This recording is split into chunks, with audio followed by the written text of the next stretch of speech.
Quinn Profiles. As an editor for Andy Warhol's Interview, the Los Angeles Herald-Examiner, LA Style, and Detour magazines, Joan covered the social set, the Hollywood hotshots, the international art scene, the mysteries of food, the excitement of travel, and the fabulous world of fashion. Joan continues to find creative people on the cutting edge who make things happen. Here's Joan Quinn. Hi, I'm Joan Quinn, and welcome to the Joan Quinn Profiles. Waiting to be profiled are film director Jeffrey Stimmel and jewelry designer William Ehrlich. Emmy Award-winning director Jeffrey Stimmel was born and raised in Pittsburgh and graduated from the University of Pittsburgh with a major in film. Jeff has worked in the ranks as a line producer, a production manager, an assistant director, and who knows, did you sweep up the floors too? I was intern at Mr. Rogers' Neighborhood. I cleaned his sweaters. Oh, you did? And his sneakers. He's made a number of short films and several independent features. His big award winner, The Art of Failure, which was Chuck Connelly, Not for Sale, aired on HBO as part of their documentary series. And it's been seen through Germany, France, Canada, and a slew of other countries, I'm sure. I guess majoring in film meant you wanted to be a film director. I did want to do film from a very early age, but it's a very challenging field, and so I went through a lot of different phases and positions. As a youngster, though, to think of making a film, did you have a camera in your hand all the time? Or? I did have a camera in my hand a lot, at the risk of showing my age. I had the old Super 16 and Super 8 films. Do you have any of that footage left? I have a lot of old use it? footage Would of you that. use it in anything that you've done? I don't know. A lot of it's not very good, I don't think. Oh, the lighting's bad and so forth. But when they maybe. use that, it's like very, what? It has a great look to it. It has I a really different like it. look, right? Yeah. And when I went to film school, you still cut the film by hand. You would chop it, Put it in a tape thing, it, yeah. Which in a machine. Yeah, but nowadays kids won't know what you're talking about. So. Well, I was talking to some people in New York, and they were talking about the same thing with just photographs and not knowing how to develop film. They've never used film.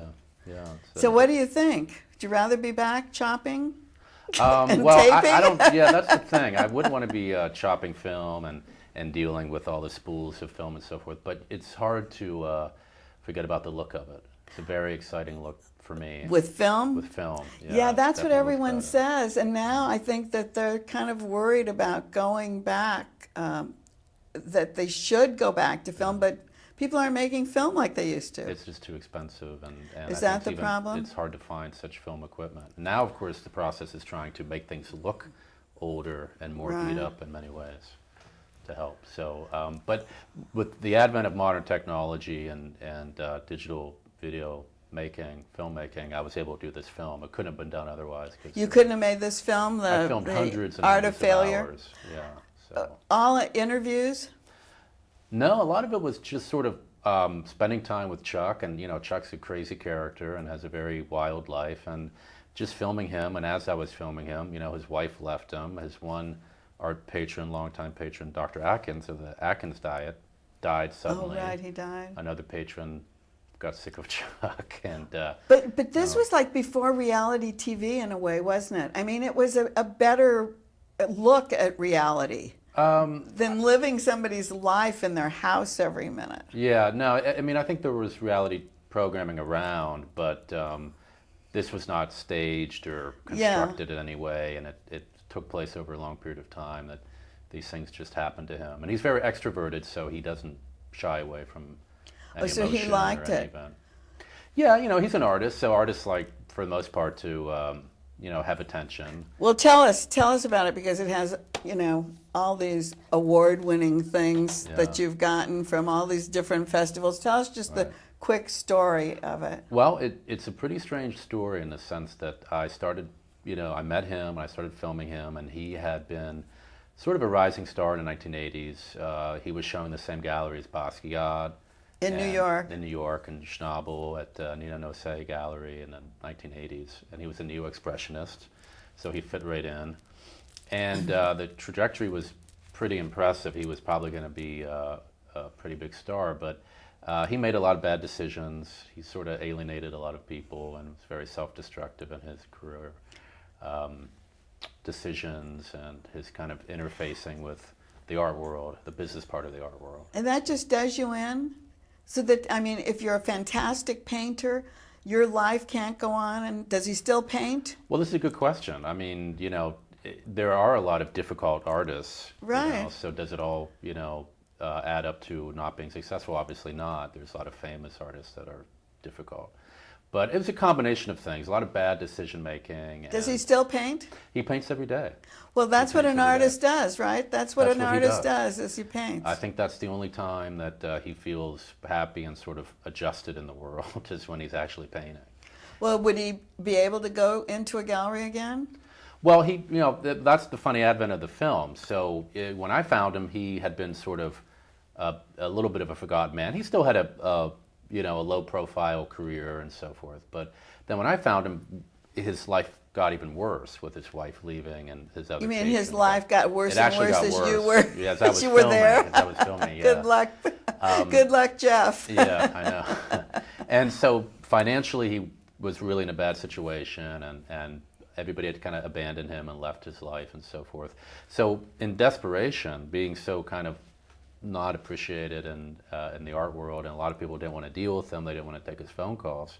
He finds sort of an unknown actor who hadn't been in anything except for some off-Broadway improv and stuff, and he hires the actor to kind of go to galleries with his artwork. And be him? Well, not his name, but an old alter ego name that Chuck had in the in the 1970s, an art school. So he figured a young, good-looking, friendly, fresh face would do wonders for, you know, making some money and selling his art. And the actor did get a one-man show in New York. So he did? Yeah, so that's the with kind of Chuck's story work? with Chuck's work. So that's sort of the highlight of the film, is that this happens. And of course Chuck got very jealous of him and paranoid about, you know, was he going to run off with his artwork or keep the money and all that kind of thing. So well, Andy went wrong. Andy Warhol used to send people out with wigs and say, go to this party and pretend you're me. And of course, people would know, but no one would know Chuck probably.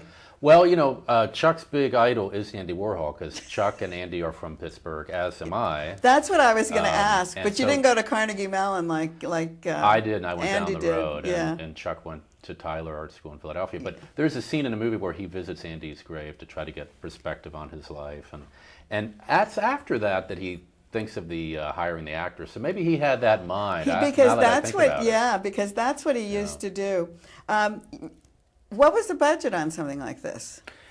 There was no budget. I mean, at the time I was working at New York Times Television. They had a television division, so I would use their equipment for free and run off on weekends and holidays and film Chuck. Had you planned to do this? I mean, was this Not your really, no. Well, why did you start it?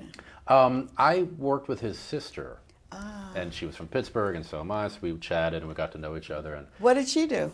She was a producer at New York Oh, you Times mean she was Television. at the TV Yes, with sort you? of my day job, as you would say. I see. So I met Chuck and saw his artwork and went down to his house, which is filled with thousands of paintings. Of his paintings, Of his paintings. It was just an unbelievable sight to see so much artwork stored away. And he's just a really, almost probably a dying breed in a way, very individualistic and iconoclastic personality that sort of, he doesn't have a driver's license, doesn't drive, lives sort of in this other world, in this big, decaying, beautiful Victorian house. Oh, he does. So it was just very fascinating from the moment I met him. So one of the things that I know you've talked about now is trying to make a feature film from this documentary. Yes, there's been some interest in making an adaptation of his life. What would that be? You mean hiring actors and rewriting it? Yeah, my wife and I are actually working on, we just finished our second version of the script. Oh, you gave it to did? my agents. And there's been a lot of interest, I think. I mean, what actor wouldn't want to play Chuck Connors? I was just going to say, who do you have in mind? Well, the funny thing is, 20 years ago, Nick Nolte based his character on Chuck, and it was Chuck's artwork in the New York Stories trilogy, the Martin Scorsese section. So it's been kind of done before, and he's still friends with Nick. But I don't know. I kind of hate to say, because I have a few ideas, and there's some people interested, but who knows? Well, let's go back. Let's go back to the beginning. When you got out of grad school, what kind of job did you take? You were from film school, right? I mean, you were in the film school. So what kind of job did you take after that? Well, while I was in film school, I got an internship on Mr. Rogers' Neighborhood. That's what I want you to talk about. Down the street. I love Mr. Rogers. So, yeah, after all these years, people look at my resume, and the only thing they ever ask me about is Mr. Rogers' Neighborhood. And where was that, Mr. Rogers' Neighborhood? Where did they film it? They filmed in Pittsburgh the entire time, I believe. So you were very familiar with Mr. Rogers in the area? area. I think I'd visited his set when I was a child, and he was very popular growing up in Pittsburgh and across the country. How'd you get that job? I think there was a film program with the University of Pittsburgh. They would have like 3 or 4 candidates. So, bring them in? I would bring them in, and I did it for one season. He filmed for, I think, about a month, and then he would stop, and then... Was he just quiet and slow like that? He's a little sharper than people might think. That's he's very what smart and had a very sharp wit at times, and was really nice, and I learned a lot being there. But it was a little strange to be getting the sweaters cleaned and cleaning his sneakers, all from the late 50s, early 60s. That's really great. Yeah. You have... So it was fun. Before you got to this film, before you got to the HBO special, you made a lot of short films. Yes. And we had just a short little chat, short chat, and you said they're really hard to make. Why are they so hard to make?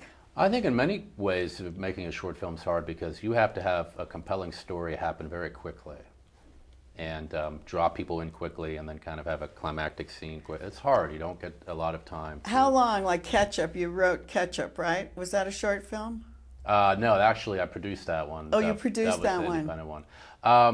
The ones I did, I think, were probably a little more on the arty side, in the sense that they weren't straight narratives with a beginning, middle, and end. A few were, but it's challenging. Why do people make short films? Well, I think it's a great way to learn how to make longer films and more in-depth features, and it's generally affordable to do. And when you're in film school, again, things have changed, however. When I was in film school, you made short films because you could not afford to shoot hours and hours of real film footage and have it developed and processed, and then you have to cut it. Nowadays, people have, video cameras on their phones, so they can film anything going on. So I don't know if they're still making as many as they did in my day. I guess they are.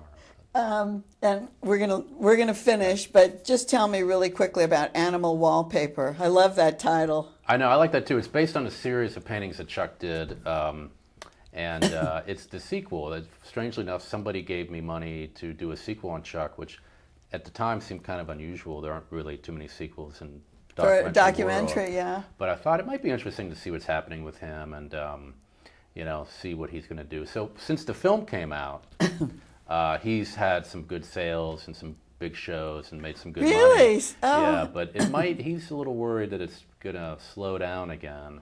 And I think he was hoping to maybe be into like the real A-list galleries in Chelsea and so forth, and that didn't happen. But he is in a gallery here in Los Angeles called the Trigg Eisen Fine Art Gallery in West Hollywood, where he's still showing. And Trigg Eisen? Yeah, fine art. And some of his best pieces are in the show that's there now. Oh, well, good. I'm glad you told us about it. And the film, a lot of people ask me this, can only be gotten at our website, which is www.theartoffailure.com. Oh, so it is. You can buy a DVD of it. So it is The Art of Failure. Well, thank you for coming and explaining this all. Thanks for having me. Thanks. And don't go away. We'll be right back with some extraordinary jewelry, which was designed by William Ehrlich.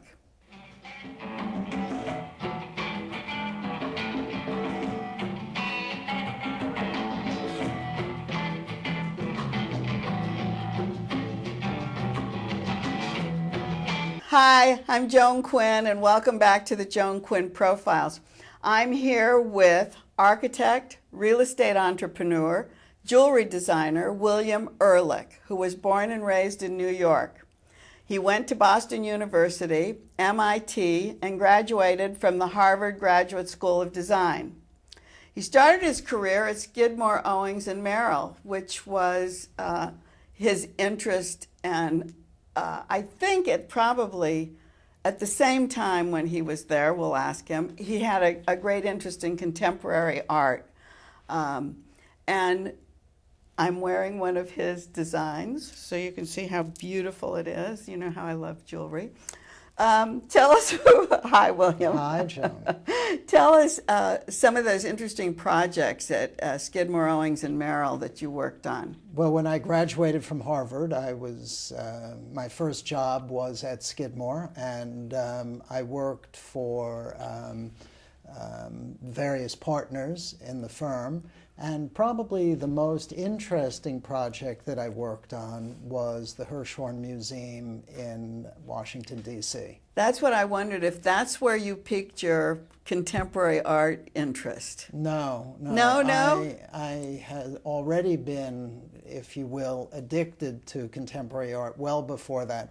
I actually started collecting art when I was 16. Oh, so you were early. So You're not on the bandwagon now with these New Yorkers who have to have everything. No. Good. You can take us back to some good people. I can take you back to the 60s when I was a bit of an art groupie.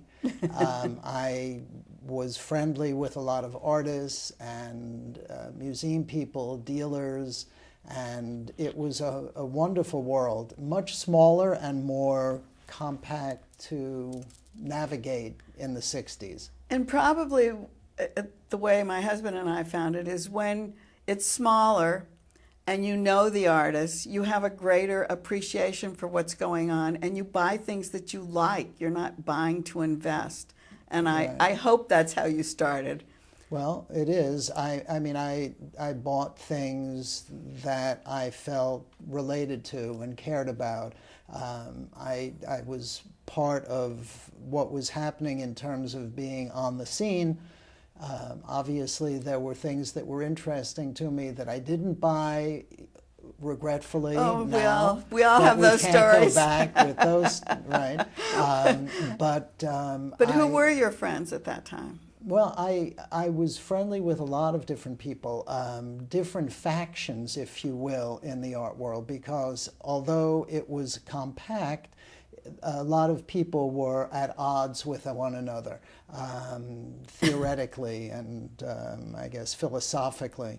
So I was friendly with people like Ken Nolan and Jules Olitsky and Frank Stella and Donald Judd, and so it was a mix of minimalist and... Yes, and then I was very friendly with Bob Rauschenberg, and that was another whole camp because the color field people or the minimalists really didn't, Were you buying all of that kind? Were you buying the whole scope of what was going on? And so basically I was buying things as I could along the way, and I of course knew Warhol and just virtually everybody at that period of time.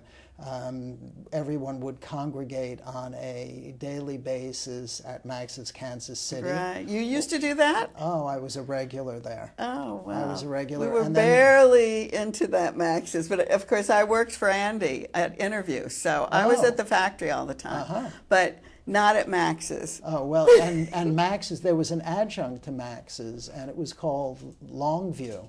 And it was actually based on the idea of an ice cream parlor, but it really was a bar, which was diagonally across the street. So I would be a regular at either one of those. And sometime during the evening or the night, at one point, if it wasn't for dinner, it would be at 3 in the morning. When they would stop by right. because you had to make an appearance. Right. Were you accepted, more or less, using the word accepted, because of your architecture, your design field, your interest in their work? I think that, everybody had a kind of comfort factor at that point in time with anyone who was seriously interested in what people were doing. Yeah, I think so too. They didn't judge you so much on your credentials, but it was how involved you were, how much you really bought into the creative process. Yeah, exactly. Well, you went from architecture into real estate. Did you design any of your own properties? Well, I designed things for myself, but I didn't design any of the projects that I ultimately was involved with in real estate. But I designed the building that we live in New York City, which was originally a brownstone, but I completely gutted it and renovated it. And then subsequently we've done a house in the country, which I designed. Oh, you did that too. That's completely modern, did you say? No. Which one's completely modern? The house modern? in the city is very minimalist and modern. And it really focuses on the volumes of the building as well as the art. The house in the country is satisfying another side of our personalities, mine and collectively my wife's, and that's for another period of design, not so much art, because we do have contemporary art there, but it is, we've moved old structures from different parts of the country. Oh, I love that. And put it on your property. And we've kind of blended them together and created unified structures out of many. Oh, wow. And everything looks like it's been there for 150 years. Oh, that's and then great. we have a collection of arts and crafts furniture and decorative arts, and we have a lot of Art Nouveau pottery and different things that complement that aesthetic. That sounds fantastic. I'm not going to ask you where your influences came from, because I think just talking about your background, seeing what you've done, how you live with art, and how you see things, takes me to why you started designing jewelry and where it came from. Well, I think this piece that I'm wearing. Yeah, I think that it came basically out of my never-ending desire to create things. And in the business I'm in, creating things means projects, buildings, large-scale endeavors that take a great deal of time and are really done by committee, if you will. Whether it's an internal committee or it's, you know, sharing the responsibility with engineers, architects, and the like, but it's also zoning boards, planning boards, banks, lawyers. It's an endless stream of compromises and adjustments to make something work. True. And it takes a great deal of time. So I just felt frustrated. I wanted something that was more immediate and something that was more in my total control.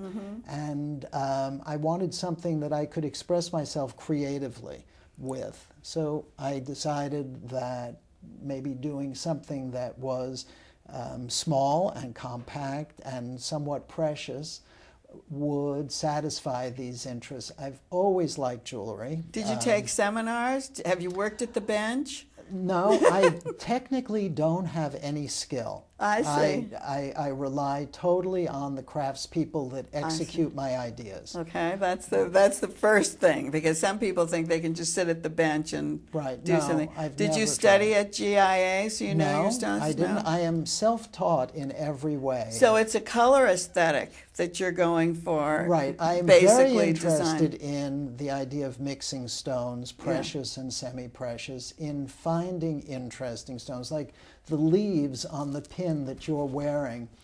Those are actually diamonds, and they're called slices. And they come from a large diamond that is cut in half. It's rather shallow, but those two stones represent something like 30 carats of diamonds. Is that right? But they're in their very natural state, and they are mixed with flecks of black and gold and bronze. And so in that pin, I was able to combine it with cognac and champagne diamonds and white diamonds. Up here. Yeah. In the flower. and Are in the most of flower. your forms flower forms? No, they're not. I mean, like in this necklace, these the elements are sea. kind of like pods. Let's start here. Ironically, the things that I happen to bring today are fundamentally flowers. Well, let's start with this one, and then we'll work through this way. Okay, so that first piece is a flower that is, I think, very reminiscent of the arts and crafts movement. And it is a combination of pink tourmalines, diamonds, green sapphires in the very bottom of the stem, pink and green tourmaline crystals for the So there's a big lot of stem, stones in here, even though they don't and look like green it. amethyst. The color that we look at doesn't really depict everything that's there, because the greens look the same, but they're different stones. Right, they're different stones. And for me, what's really interesting is the notion of trying to blend the stones and find a way of making sort of unlikely combinations. Yes, I can see that, because that's the interesting thing. You showed these at Richard Shapiro's a decorator shop on Melrose. Antiques and fine arts. Antiques and yes. fine arts. I think that's a really interesting place to show jewelry. Well, I do too. And you just do one of a kind, obviously. Right. They're not mass produced. Right. Let's go through before we run out of time. The back of the flower is all rubies, and they're paved. So a piece like this probably has about 600 stones in them. And these are rubies. Tell us, before we go on to the next thing, about the color, the dark color, the German silver that you call it. I decided early on that I was not interested in working with a finish of gold or platinum, that I liked the gunmetal finish that black rhodium gave to metal. So I am using the metal here, is called German silver, which is actually a nickel alloy. And it has an interesting story, because it got the name German silver when it was used as the material that the Kaiser would give to women who donated their gold jewelry to the cause during the